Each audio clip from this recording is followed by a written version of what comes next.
ఇప్పుడు మనము ఈ వీడియోలో ఈరోజు క్లాస్లో ఏం తెలుసుకుంటామనంటే 4వ తరగతికి సంబంధించినటువంటి అంశాల గురించి తెలుసుకోవడం జరుగుతుంది. మన 4వ తరగతిలో ఏమేం పాఠాలు ఉన్నాయి అనేటువంటి ముందుగా చూసి తర్వాత ఒక్కొక్క పాఠం గురించి చూద్దాం. 4వ తరగతి విషయానికి వచ్చినట్లయితే మొత్తము 10 పాఠాలు ఉన్నాయి. ఈ 10 పాఠాల్లో ఈ సంసిద్ధతా పాఠాలు అనేటువంటి వదిలేస్తే సంసిద్ధతా పాఠాలు అనేటువంటి అవసరం లేదు. మనకున్నటువంటి మొట్టమొదటి పాఠము తెలంగాణ వైభవం. అంటే తెలంగాణ వైభవాన్ని చెప్పడానికి 4వ తరగతిలోనే ట్రై చేయడం జరిగింది. ఈ తెలంగాణ వైభవం అనేటువంటి పాఠ్యాంశం యొక్క ఇతివృత్తం ఏంటిదంటే తెలంగాణ గొప్పతనం. ఇది గేయం అంటే ఆల్రెడీ ఇంతకుముందు చెప్పడం జరిగింది. మరి ఇక్కడ పిల్లల్లారా రారండి అనేటువంటి ఇంకొక గేయం అనేటువంటిది ఉన్నది. దీని తర్వాత ఉన్నటువంటి పాఠ్యాంశం పేరు పరమానందయ్య శిష్యులు, తర్వాత చిన్ని కృష్ణుడు, తర్వాత వినాయక చవితి రంజాన్ పండుగల గురించి. దీంట్లో గురించి కూడా బిట్లు అడిగింది ఇంతకుముందు. వినాయక చవితి రంజాన్ పండుగల గురించి అడగడానికి అవకాశం ఉన్నది. రంజాన్ మీద బిట్ రావడానికి అవకాశం అనేటువంటిది ఉన్నది. తర్వాత దేశమును ప్రేమించుమన్నా అనేటువంటిది, తర్వాత కళారత్నాలు, చిన్నారి కళ, సుమతి శతకం, నేను గోదావరిని, ఎలక విందు, బొమ్మ గుర్రం, మాటల ప్రయాణం. ఇవి పాఠ్యాంశాలు. తెలంగాణ వైభవం గురించి చూసినట్లయితే తెలంగాణ వైభవం ఇది తెలంగాణ వైభవం మొట్టమొదటి పాఠం. ప్రక్రియ ఏంటిది? గేయం. ప్రక్రియ గేయం.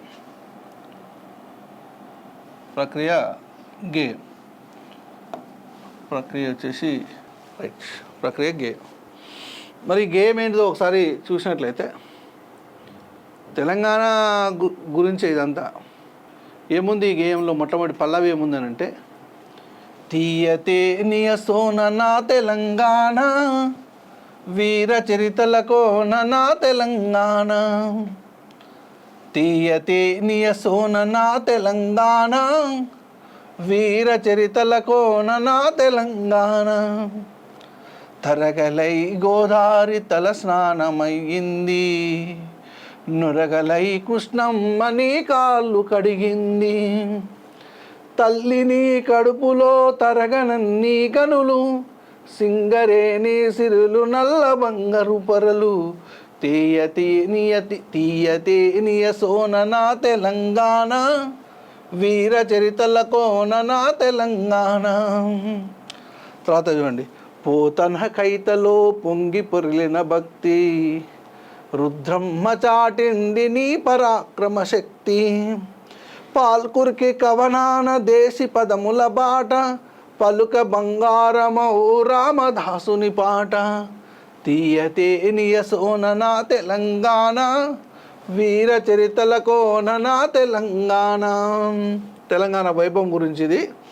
అంటే ఇందులో ఏమేమి అంశాలు ఉన్నాయనేటువంటి నెక్స్ట్, ఎములాడ వేల్పునకు కోడె మొక్కుల కొలుపు, జాన్పాడు సైదులు పీరి దట్టిల మెరుపు, మెదకు చర్చిల తలుకు క్రీస్తు కథలను తెలుపు, తెలంగాణది నేర్పు సామరస్యము నిల్పు, తీయతే నియ సోన నా తెలంగాణ, వీర చరితల కోన నా తెలంగాణ, రామప్ప శిల్పాల రాజిల్లెడి సౌరు, నింగినంటిన తీరు నిలిచే చార్మినారు, అడవిలో దేవుడు భద్రాద్రి రాముడు, ఆదివాసికి దీము కుమ్రమ్ము భీముడు, తీయతే నియ సోన నా తెలంగాణ, వీర చరితల కోన నా తెలంగాణ.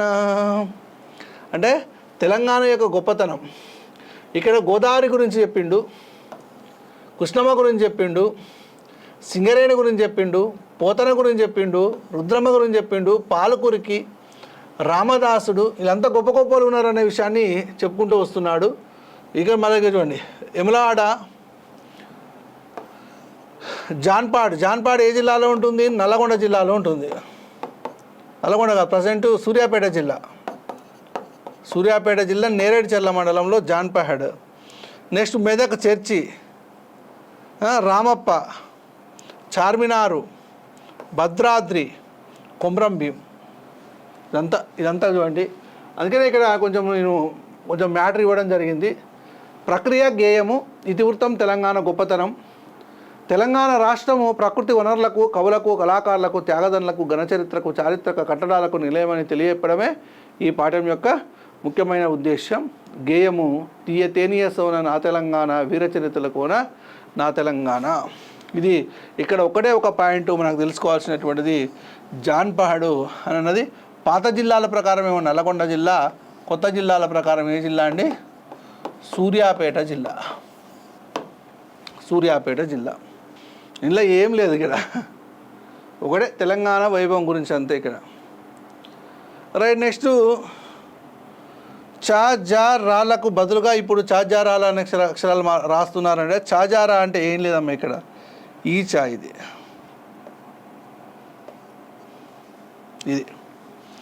ఇక్కడ చాకు బదులుగా ఇది, చాకు బదులుగా బండిరాకు బదులుగా రా వాడుతున్నారు. ఇప్పుడు చా జా బండిరా అనే అక్షరాలు ప్రస్తుతము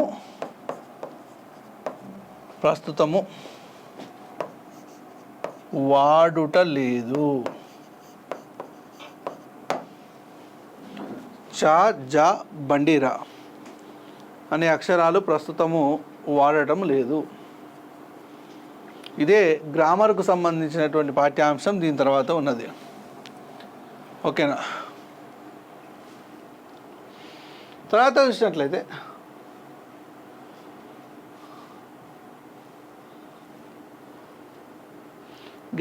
గేయాన్ని రాగంతో పాడండి, అభినయం చేయండి. ఇది మనకు అవసరం లేదు. గేయంలోని ప్రాసపదాలు గుర్తించండి, రాయండి. ఇది కూడా అవసరం లేదు. సింగరేణి గనులకు కవి నల్ల బంగార బహుశులతో ఎందుకు పోల్చారు? తెలంగాణ గొప్పతనం గురించి. 2 అక్షరాల పదాలు, 3 అక్షరాల పదాలు, ఇవన్నీ కూడా మనకు అవసరం లేదు. ఏకవచనాలు, బహువచనాలు, ఇవి కూడా మనకు అవసరం లేదు. ఇవన్నీ మీకు వచ్చు కాబట్టి. ఇక్కడ చూడండి, చా జా బండిరా వీటిని ఎట్లా పలుకుతారు తెలుసుకొని పలకండి. ఛ అంటారు అంతే. ఝ బండిరా లకు బదులుగా ఇప్పుడు చా జారా అనేటువంటి అక్షరాలను రాస్తున్నారు. ఈ అక్షరాలు ఉన్నటువంటి పదాలు ఉన్నాయి, వాటిని చదవండి. ఇదైతేనేమో చలి అని అంటాము, ఇదేమో చలి. ఇది చలువ, చలువ చలువ, ఇది చలువ. అర్థమవుతుందమ్మా?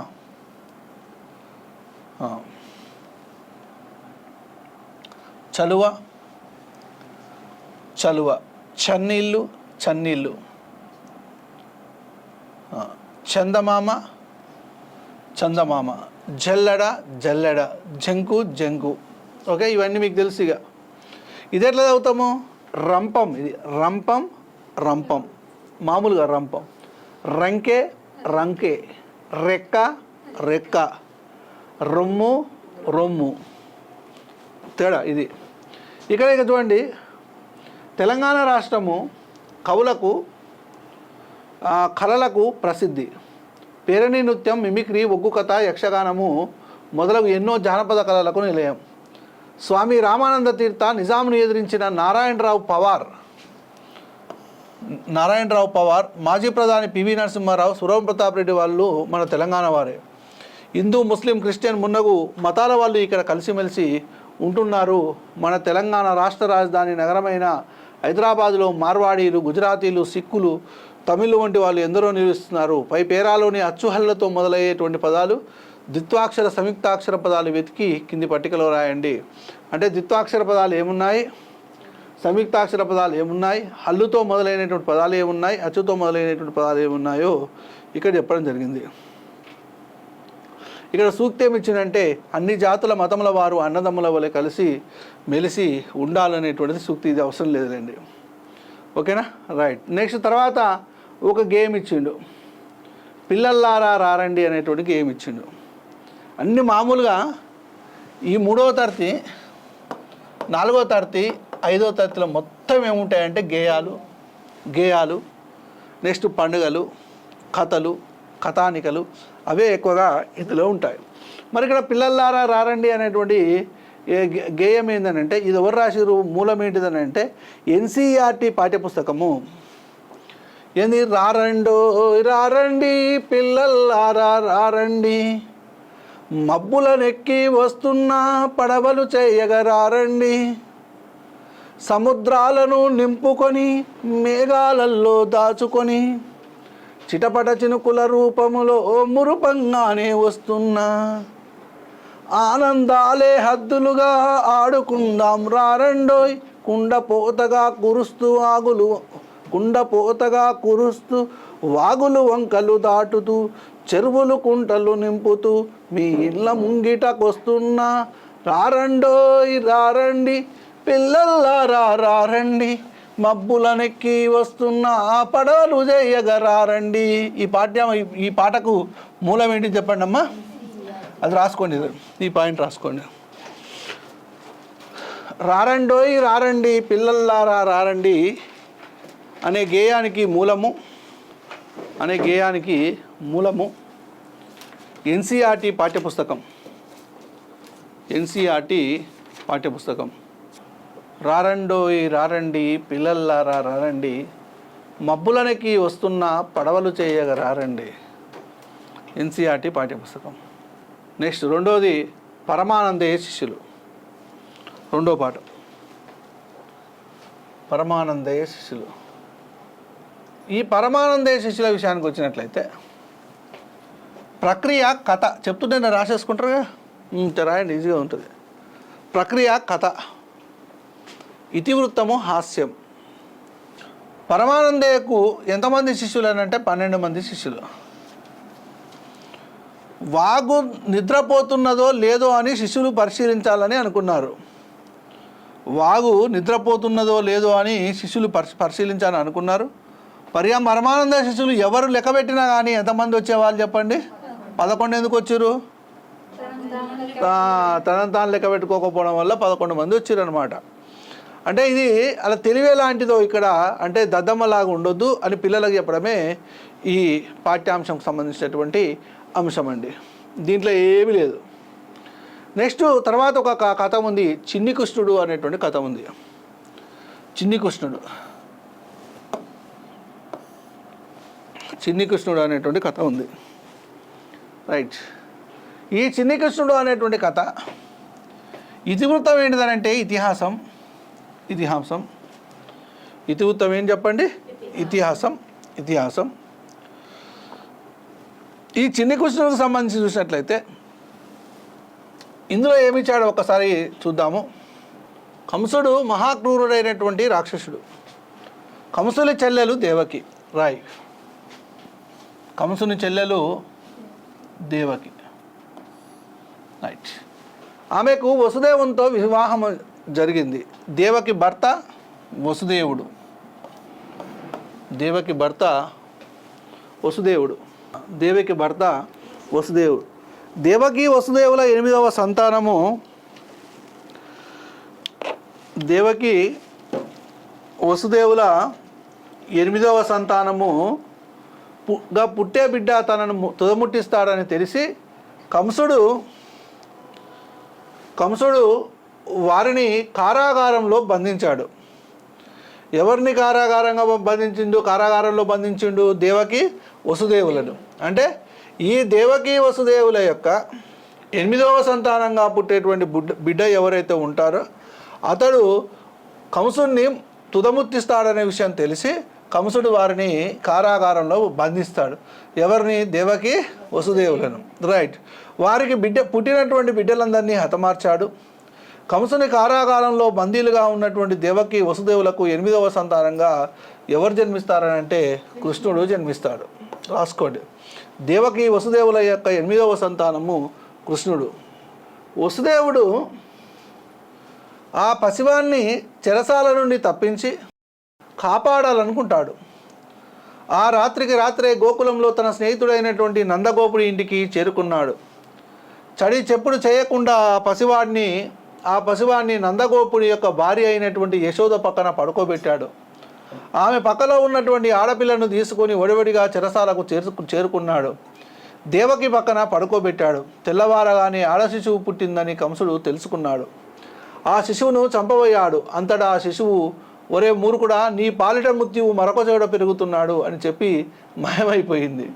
గోకులంలో యశోద దంపతులు తమ ముద్దుల పుత్రుని చూసి ఆనందం పట్టలేకపోయారు. అతనికి కృష్ణుడు అని పేరు పెట్టారు. నందగోపుని ఇంటి వద్దే వసుదేవుని మరో భార్య అయినటువంటి రోహిణి కూడా ఉన్నది. రోహిణి, వసుదేవుని యొక్క మరొక భార్య పేరు ఏం పేరు? రోహిణి. ఆమె కృష్ణుని కంటే పెద్దవాడైనటువంటి బలరామునికి జన్మనిచ్చింది. ఇద్దరు పిల్లలను యశోదా దంపతులు అల్లారుముద్దుగా పెంచుతున్నారు.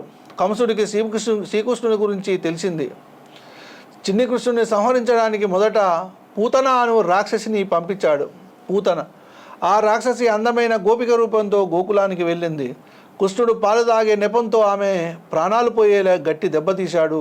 పెద్దగా అరుస్తూ పూతన తన నిజస్వరూపంలోకి మారి నేలపైనే మరణించింది. ఊయలో పడుకొని ఉన్న కృష్ణుని చంపడానికి కాకాసురుడు కాకి రూపంలో వచ్చాడు. ఎవరు? కాకాసురుడు. రైట్, రాసుకోండి. పడుకొని ఉన్న కృష్ణుని చంపడానికి కాకి రూపంలో వచ్చింది కాకాసురుడు. చిన్ని కృష్ణుని సంహరించడానికి మొదటగా వచ్చిన రాక్షసి పూతన. పూతన పూతన పూతన ఎడమ చేత్తో ఆ కాకి గొంతును గట్టిగా పట్టుకొని గిరగిరా తిప్పి విసిరేశాడు. అది కంసుని సభామండపాన మడి మరణించింది. అంటే చిన్ని కృష్ణుని చంపాలనేటువంటి ప్రయత్నాలు నెరవేరలేదు కంసునికి. మరి చిన్ని కృష్ణుడు పూతన అనేటువంటి రాక్షసిని చంపేశాడు. కాకాసురుడు అనేటువంటి రాక్షసిని ఇద్దరిని చంపివేయడము జరిగింది. ఓకే, మరి ఇక్కడ చిన్ని కృష్ణుడు ఎవరి యొక్క కొడుకు అని అంటే దేవకి, వసుదేవుల యొక్క 8వ సంతానము. దేవకి యొక్క మరొక భార్య ఎవరనంటే రోహిణి. ఈ రోహిణి కొడుకే ఎవరనంటే బలరాముడు. ఓకేనా, ఇదంతా మీకు తెలిసిన విషయమే, కానీ మళ్ళీ ఒకసారి అంతే. నెక్స్ట్ వినాయక చవితి. వినాయక చవితి. వినాయక చవితి హిందువులు జరుపుకునేటువంటి ముఖ్యమైనటువంటి పండుగలలో వినాయక చవితి ఒకటి. ఆ పండుగ విశేషాలు, పండుగ ప్రాధాన్యతను, సంస్కృతిని తెలియజేయడమే ఈ పాఠం యొక్క ముఖ్యమైనటువంటి ఉద్దేశం. రైట్, పండుగలు అంటే అందరికీ సరదా. ఒక్కో పండుగను ఒక్కో రకంగా మనం జరుపుకుంటాము. అన్ని పండుగలు మన సంస్కృతి సంప్రదాయాలను తెలియజేస్తాయి. ప్రతి పండుగకు దాని ప్రత్యేకతను తెలియజేసేటువంటి కథ ఉంటుంది. అలాంటి ఒక పండుగకు సంబంధించిన కథను, ఆ పండుగ జరుపుకునే విధానాన్ని, విశేషాలను తెలుసుకుందాం. భారతదేశంలో జరుపుకునే ముఖ్యమైన పండుగల్లో వినాయకుని పుట్టినరోజు అయినటువంటి వినాయక చవితి ఒకటి. ఈ వినాయక చవితికి ఇంకొక పేరు ఏం పేరు అని అంటే వినాయక చతుర్థి, గణేష చతుర్థి అనేటువంటి పేరు కూడా ఉన్నది. ఇది ఏ మాసంలో వస్తుందని అంటే భాద్రపద మాస శుక్లపక్ష చతుర్థి నాడు వస్తుంది. భాద్రపద మాస శుక్లపక్ష చతుర్థి నాడు వస్తుంది వినాయక చవితి. వినాయకుని యొక్క పుట్టుకకు ఒక కథ ఉంది. ఏంటిదా కథ అని అంటే, పూర్వము గజాసురుడు అనేటువంటి రాక్షసుడు ఉండేవాడు. దేవతల కోరిక మేరకు పరమశివుడు గజాసురుని సంహరించి కైలాసానికి తిరిగి వస్తున్నాడు. పరమశివుడు సంహరించినటువంటి రాక్షసుడు ఎవరు? గజాసురుడు. పాయింట్ రాయండి. పరమశివుడు సంహరించిన రాక్షసుడు గజాసురుడు.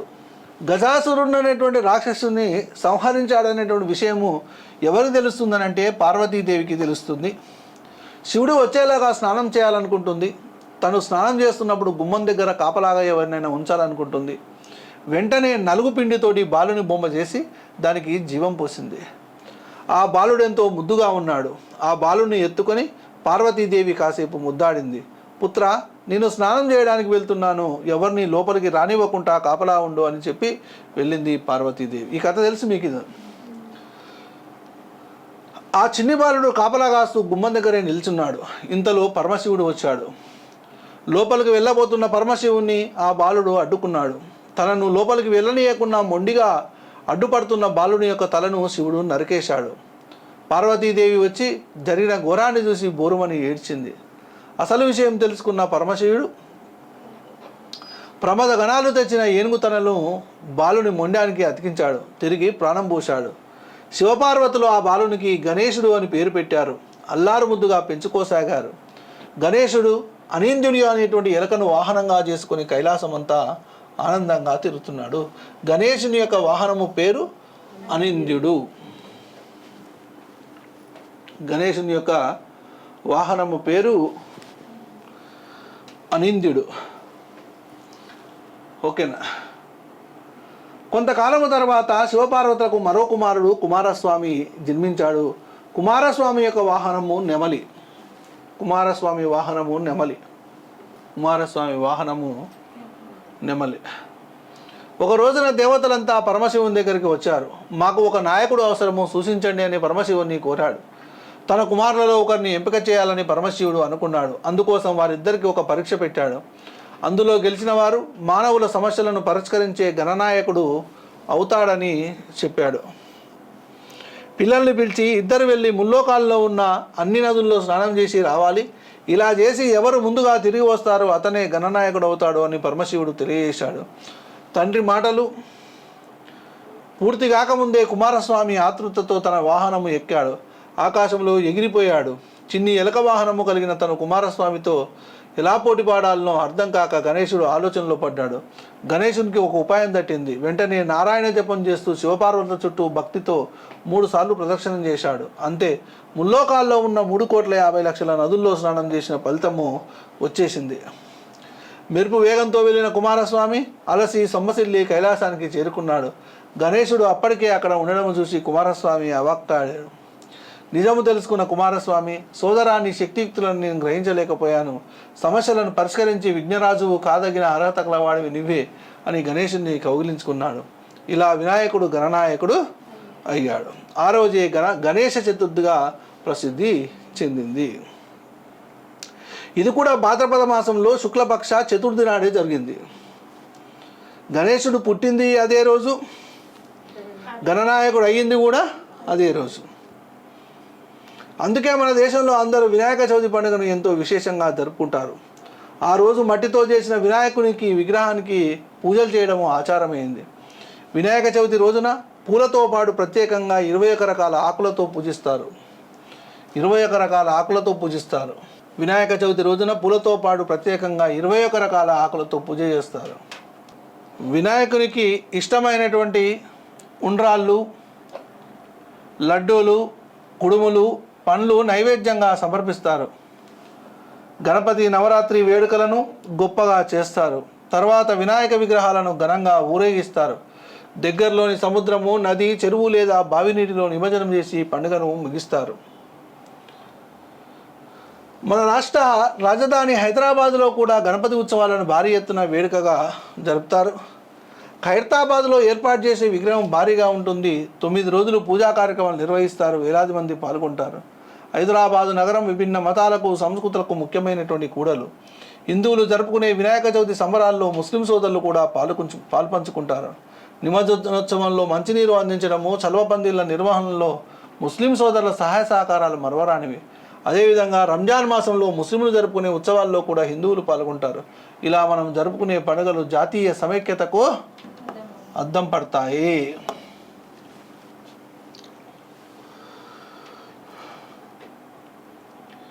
రైట్. బాలుని ఏ పిండితో తయారు చేసి ప్రాణం పోసింది పార్వతి? నలుగు పిండి. బాలుని శిరస్సు ఖండించి ఏనుగు తలను అతికించింది ఎవరు? శివుడు. ఆ బాలుని శివపార్వతులు ఏమని పిలుచుకునేవారు? గణేశుడు. గణేశుని యొక్క వాహనం పేరు ఏం పేరు? అనింద్యుడు. కుమారస్వామి వాహనం పేరు నెమలి. గణేశుడు శివపార్వతుల చుట్టూ ఎన్నిసార్లు ప్రదక్షిణం చేశాడు? శివపార్వతుల చుట్టూ ప్రదక్షిణం చేయడం ద్వారా ఎన్ని నదుల్లో స్నానం చేసినటువంటి ఫలితం వచ్చేసిందనంటే 3,50,00,000 నదుల్లో శివపార్వతుల చుట్టూ ప్రదక్షిణ చేయడం ద్వారా 3,50,00,000 నదుల్లో స్నానం చేసినటువంటి ఫలితము వచ్చేసింది. 3,50,00,000 నదుల్లో స్నానం చేసిన ఫలితం వచ్చేసింది. ప్రాచీన గ్రంథము ముద్గల పురాణం ప్రకారము వినాయకుడిని ఎన్ని రూపాల్లో పూజిస్తారు? 32. ఇంపార్టెంట్ ఇది. ప్రాచీన గ్రంథము ముద్గల పురాణము ప్రకారము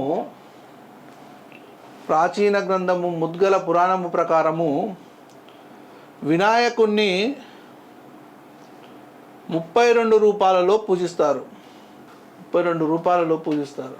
ఏ రాష్ట్రంలో వినాయక చవితిని అత్యంత వైభవంగా చేస్తారు? మహారాష్ట్ర.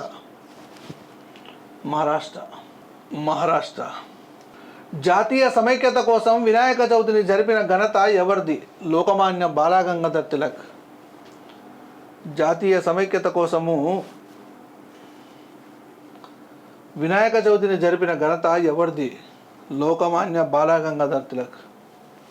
నెక్స్ట్, ఏ సంవత్సరం నుంచి వినాయక చవితిని సాంఘిక సంబరంగా నిర్వహిస్తున్నారు? 1892.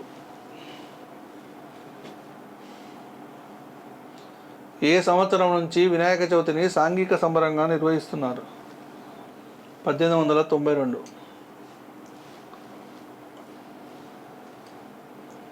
నెక్స్ట్, గణాలకు అధిపతి అయినందున వినాయకుడిని గణపతి అని పిలుస్తారు. విఘ్నాలకు అధిపతి అయినందున విఘ్నేశ్వరుడు. బాణ వంటి పెద్ద పుట్ట కలిగినందువలన లంబోదరుడు అని అంటారు. గణాలకు అధిపతి గణపతి, విఘ్నాలకు అధిపతి విఘ్నేశ్వరుడు, బాణ వంటి పెద్ద పొట్ట లంబోదరుడు. రంజాన్ అనేటువంటిది వ్యాసం.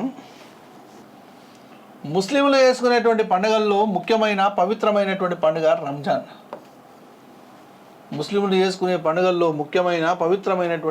రంజాన్. ఈ పండుగను ఈద్ లేదా ఈద్ ఉల్ ఫితర్ అని అంటారు.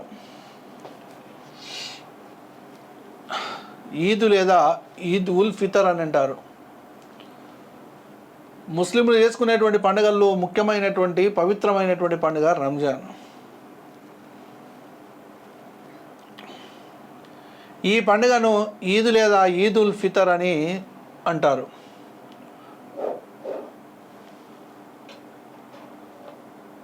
రైట్. రంజాన్ అనేటువంటిది నెల పేరే కానీ పండుగ పేరు కాదు. రంజాన్ అనేటువంటిది ఫసలీ కాలమానం ప్రకారం ఎన్నవ నెల అంటే 9వ నెల. రంజాన్ అనేది ఫసలీ కాలమానం ప్రకారము ఎన్నో నెల? 9వ నెల. రైట్. మరి ఈరోజు ఈ నెలలో ఏం చేస్తారు అని అంటే, ఈ నెల యొక్క ప్రత్యేకత ఏంటంటే, వినండి తర్వాత రాసుకుంటారు. ఈ నెల యొక్క ప్రత్యేకత ఏంటంటే, రంజాన్ మాసం యొక్క ప్రత్యేకత, ఈ మాసంలోనే ఖురాన్, మహమ్మదీల యొక్క పవిత్ర గ్రంథమైనటువంటి ఖురాన్ అవతరించిందని మహమ్మదీల నమ్మకం. కాబట్టి ఈ నెలలో ముస్లిం సోదరులందరూ కలిసి ఏం చేస్తారు అని అంటే ఉపవాస దీక్ష చేస్తారు. ఈ ఉపవాస దీక్షనే ఏమంటారు అని అంటే రోజా లేదా సోమ్ కాదు, సౌమ్ అని అంటారు. పగలు కనీసం ఒక చుక్క మంచినీరైనా ముట్టకూడదన్న నిబంధనతో ఉపవాసం చేస్తారు. ఉమ్మి ఉంటుంది కదా, ఉమ్మి కూడా మింగరు, అట్లా చేస్తారు అనమాట. ఇంకొకటి ఏంటంటే ప్రతి ముస్లిం కాదు కానీ ముస్లింలు ప్రతిరోజు 5 సార్లు నమాజ్ చేస్తారు, ప్రార్థన చేస్తారు. కానీ రంజాన్ నెలలో ఇంకొక ప్రార్థన చేస్తారు, దాని పేరే తరావీహ్. అంటే రంజాన్ నెలలో చేసేటువంటి ప్రత్యేకమైనటువంటి ప్రార్థన పేరు ఏం పేరు అంటే తరావీహ్. ఓకే. ఈ నెలలో సూర్యోదయానికి ముందు చేసేటువంటి ఉపవాసం చేస్తారు, ఉపవాసం ప్రారంభిస్తారు కదా, ఆ ఉపవాస ప్రారంభాన్ని ఏమంటారంటే సహేర్ అంటారు. సూర్యాస్తమయం తర్వాత ఉపవాసం విడవడాన్ని ఏమంటారంటే ఇఫ్తార్ అని అంటారు. ఓకే. రంజాన్ నెల తర్వాత వచ్చేటువంటి నెల పేరు షవ్వాల్. ఈ షవ్వాల్ నెల మొదటి రోజు చంద్రదర్శనం తర్వాత రోజున పెద్ద ఎత్తున ముస్లింలు పండుగ చేసుకుంటారు. ఆ పండుగ పేరు ఏం పేరంటే ఈద్ ఉల్ ఫితర్. ఈ పండుగ రోజు ఎక్కడికి వెళ్తారంటే ఈద్గాకి వెళ్తారు కానీ మసీద్కి వెళ్ళారు. ఈద్గా అంటే ఏంటంటే పెద్దల యొక్క సమాధులు ఉన్నటువంటి ప్రదేశము. ఈద్గాకు వెళ్తారు. పోయేటప్పుడు ఒక దారి, వచ్చేటప్పుడు ఒక దారి. ఏ దారి నుంచి అయితే పోయినామో ఆ దారి నుంచి రారండి. అంటే మరి వచ్చేటప్పుడు ఎట్లా వస్తారంటే పెద్దల యొక్క సమాధుల దగ్గరికి పోయి ఆ పెద్దల యొక్క సమాధుల మీద పూలు చల్లి ఇంటికి వచ్చేస్తారు. మధ్యలో ఎవరైనా దాన ధర్మాలు అడిగితే అందరికీ దానాలు చేసుకుంటూ ఇంటికి రావడం జరుగుతుంది. ఇది రంజాన్ నెల యొక్క ప్రత్యేకత. అంటే రంజాన్ నెల మొత్తం అయిపోయిన తర్వాత షవ్వాల్ నెలలో జరుపుకునేటువంటి పండుగ పేరు ఏం పేరు చెప్పండి? ఈద్ ఉల్ ఫితర్. ఈద్ ఉల్ ఫితర్. ఈద్ అంటే పండుగ అన్నమాట. ఓకేనా? రైట్, రాసుకోండి. రైట్. నెక్స్ట్, దేశమును ప్రేమించుమన్నా.